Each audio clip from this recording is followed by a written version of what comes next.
You pay for a ticket to experience live music, but some people pay for the right to complain about literally everything. We dug through the internet's darkest corners to find 50 real complaints that festival and concert organizers actually received. We are talking about people demanding refunds because the drummer was sweating too much, threatening lawsuits because the bass was too bassy, and calling security because someone was having too much fun near them. The level of entitlement you are about to witness will either make you laugh or lose all faith in humanity. Let us see if you can survive all 50 without throwing your phone across the room. Rule number 1. If you buy a ticket to a heavy metal concert, expect heavy metal volume. One attendee filed a serious complaint stating that the guitars were too aggressive and the screaming vocals gave them a headache. They actually requested that the band perform at a softer, more relaxing volume so people could have peaceful conversations during the show. Imagine walking into a Slayer concert and asking them to turn it down because you want to discuss your weekend plans. That is not how any of this works.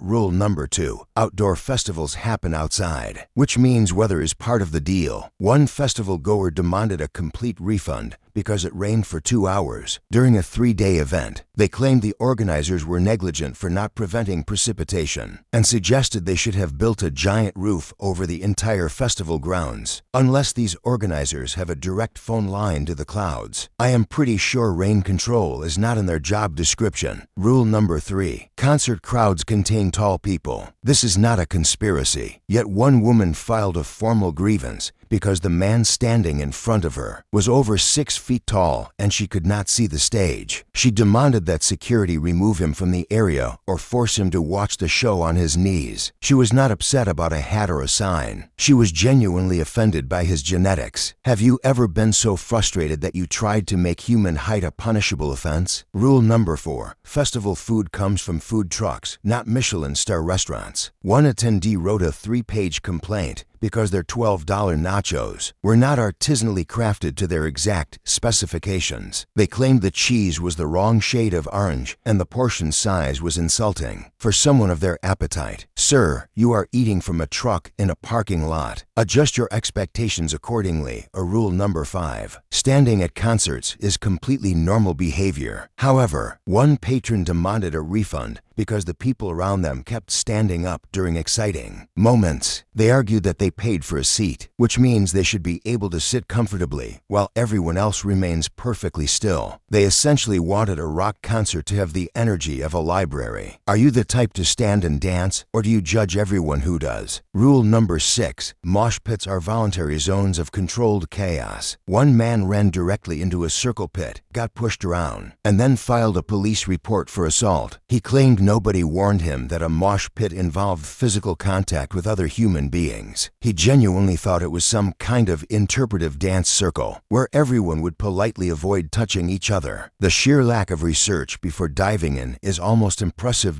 Rule number 7. Bands play their own songs at their own concerts. Shocking revelation, I know. One angry fan demanded a refund because the artist did not perform a cover of their favorite song by a completely different band. They argued that for the ticket price, the singer should know every popular song in existence and perform them on request. That is like going to a pizza restaurant and screaming at the chef because they refuse to make you a burrito. Rule number 8. Festival bathrooms are portable toilets, not luxury spa facilities. One attendee was absolutely horrified that their general admission ticket did not include access to private bathrooms with marble countertops and scented candles. They described the experience of using a porta-potty as traumatic and demanded compensation for their emotional distress. What exactly were you expecting for a weekend camping ticket? A personal butler handing you warm towels? Rule number 9. Artists take water breaks because they are human beings who need hydration. One reviewer calculated that the singer drank water for a total of 6 minutes during a 90-minute performance and called it unprofessional laziness. They argued that for the ticket price, the vocalist should be able to sing continuously without any biological needs whatsoever. I am pretty sure dehydration would make the show significantly worse, but go off.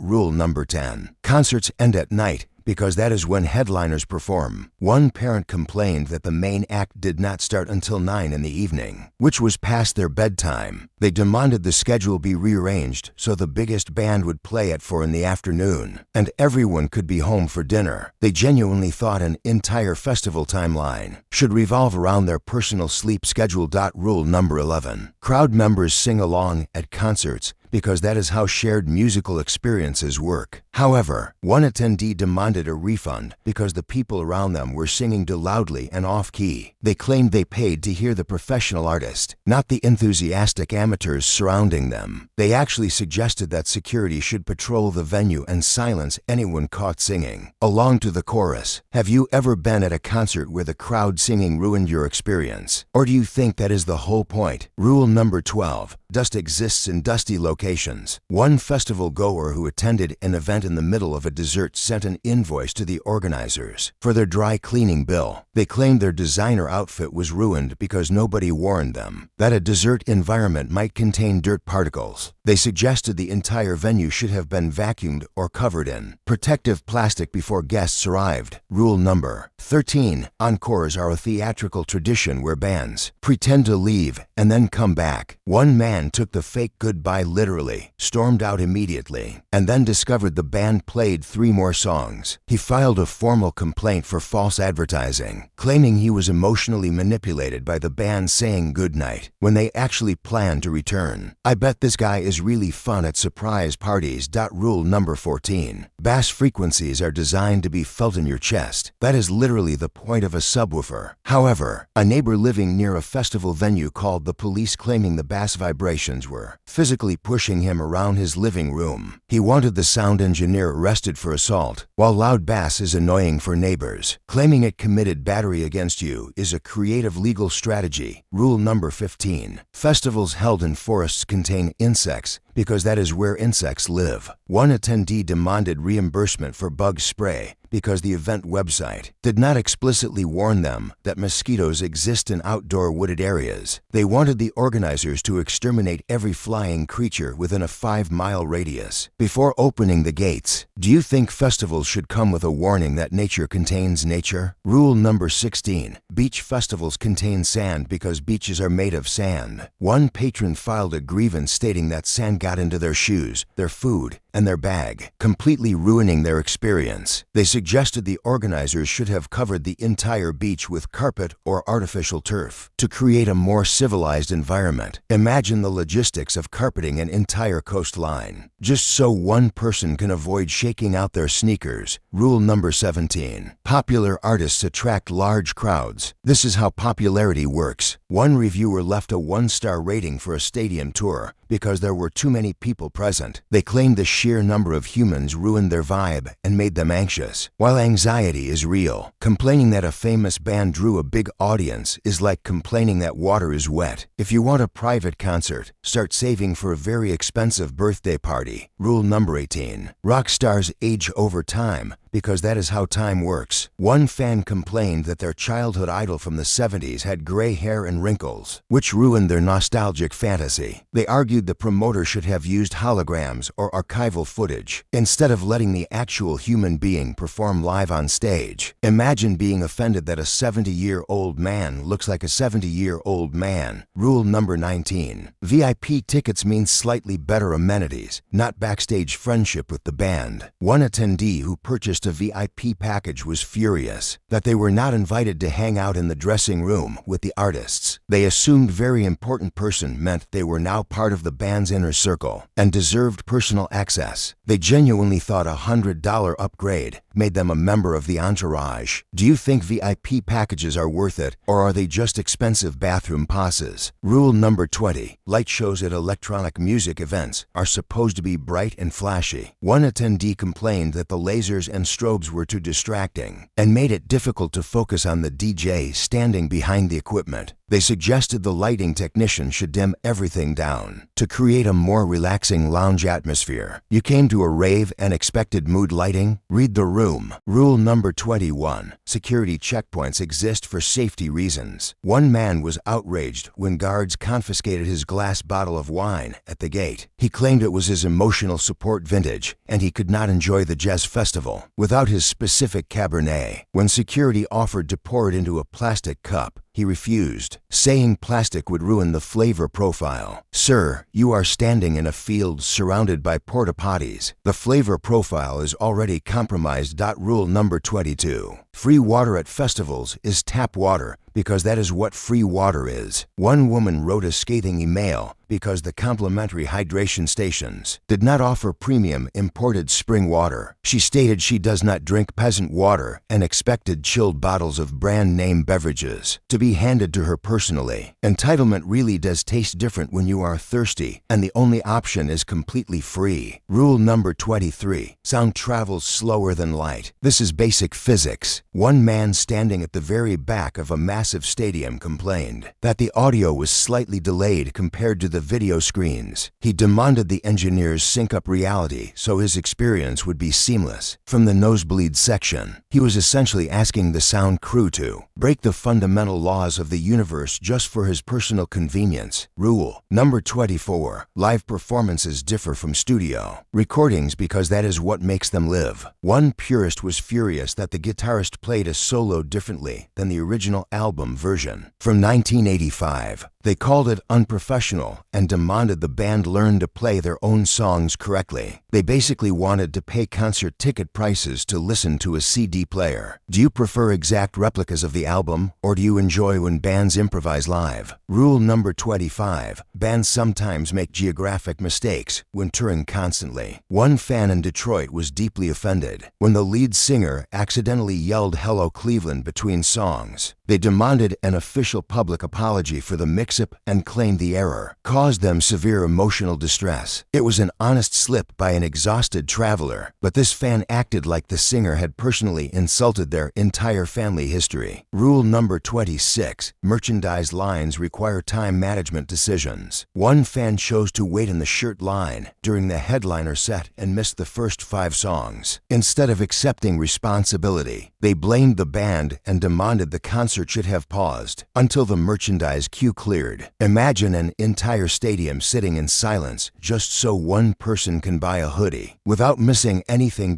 Rule number 27. Walking is required at large multi-stage festivals. One patron complained that the stages were too far apart and demanded the organizers provide personal golf cart transportation for every single attendee. Considering there were 50,000 people present, the resulting golf cart traffic jam would have been worse than walking in the first place. Rule number 28. Camping at music festivals involves accepting that other campers will make noise at night. One person called the police at 2 in the morning because the tent next to them was playing music. They explained to the dispatcher that they had an early morning yoga session planned and needed their 8 hours of beauty sleep. Calling the cops on partiers at a festival is like going to a steakhouse and yelling at the chef for cooking meat. Rule number 29. Confetti is part of the show, not a personal attack on your beverage. One attendee complained that a piece of paper confetti landed in their overpriced beer, rendering it undrinkable. They demanded a refund for the drink and a formal apology for the debris falling from above. It takes a special kind of misery to be at the climax of an amazing concert, with confetti raining down, and only focus on the soggy paper in your cup. Rule number 30. Secret sets are kept secret on purpose. One attendee filed a complaint because the festival did not publish the exact time and location of the surprise guest performance in the official program. They argued that keeping it a secret was unfair to people who like to plan their day in precise 15-minute intervals. They actually wanted the surprise announced a week in advance so they could add it to their calendar. That is not how surprises work. Rule number 31. Artists look at the entire crowd, not individual audience members. One fan left a negative review because the lead singer never made direct eye contact with them. Despite having front row tickets, they felt personally ignored and claimed the artist was being rude. By looking at other sections of the venue, I think they were looking for a romantic connection, not a concert experience. Rule number 32. Pyrotechnics produce heat because fire is hot. One attendee at a rock show complained that the flame effects on stage made the front row uncomfortably warm for approximately 30 seconds. They demanded the production team eliminate all fire-based effects from future performances to prioritize their personal temperature comfort. You are standing 15 feet from controlled explosions. Expect some warmth. Rule number 33. Festival wristbands serve a security function, not a fashion function. One attendee complained that their neon yellow wristband clashed with their carefully curated earth tone outfit. They demanded a neutral beige option or a removable clasp so they could take it off for their Instagram photos. Imagine being surrounded by incredible music and art, and your biggest concern is that your wristband does not match your aesthetic. Rule number 34. No. Re-entry policies exist for security reasons and are posted clearly at every gate. One man went outside to grab a sandwich from his car and was shocked when security would not let him back in. He filed a police report claiming the venue had stolen his ticket money and that he was being held hostage on the outside. He genuinely believed the security guards were running a conspiracy against him personally. Rule number 35. Crowds generate body heat and sweat when packed together. One patron wrote a disgusted letter because the stranger next to them was perspiring heavily and accidentally brushed against their arm. They demanded the creation of sweat-free zones or mandatory deodorant checks at the entrance. If you are terrified of human perspiration, maybe avoid cramming yourself into a crowd of 10,000 dancing bodies. Rule number 36. Acoustic sets showcase artistic range and raw talent. One fan complained that the band was being lazy by not using electric instruments. During an unplugged segment, they argued they paid for amplifiers and electric guitars, and the acoustic portion was just a cost-cutting measure to save money on the venue electricity bill. I am pretty sure the band is not worried about the power meter spinning too fast.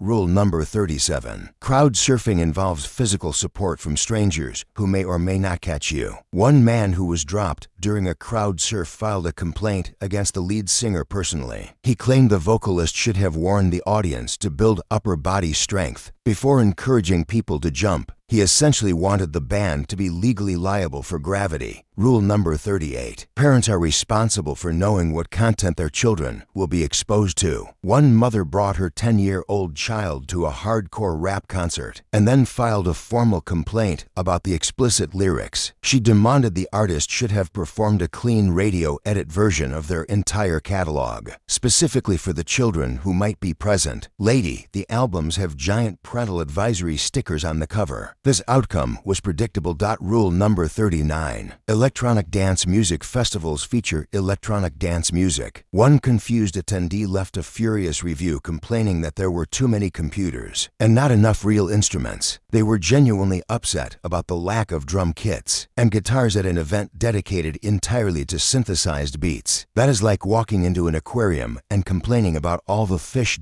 Rule number 40. Rural festival venues are held on uneven natural terrain. One woman who wore 6-inch stiletto heels to a farm field event complained that the ground was too bumpy for her footwear. She twisted her ankle and blamed the organizers for not paving the entire property. Before the weekend, she actually suggested they should have poured concrete over 100 acres just to accommodate her impractical fashion choices. Rule number 41. Fog machines create fog, which temporarily reduces visibility. One attendee complained that the atmospheric effects obscured their view of the drummer's face for approximately 30 seconds. They demanded the band eliminate all fog, smoke, and haze from future performances because it briefly interrupted their sight line to the rhythm section. 30 seconds of reduced visibility was apparently an unforgivable offense. Rule number 42. Exiting a festival with 80,000 people takes time because traffic exists. One man was furious that leaving the parking lot took over 2 hours and wrote a serious letter demanding the organizers build a private highway exclusively for festival traffic. He refused to understand that putting that many cars on a country road creates an unavoidable bottleneck that no amount of complaining will solve.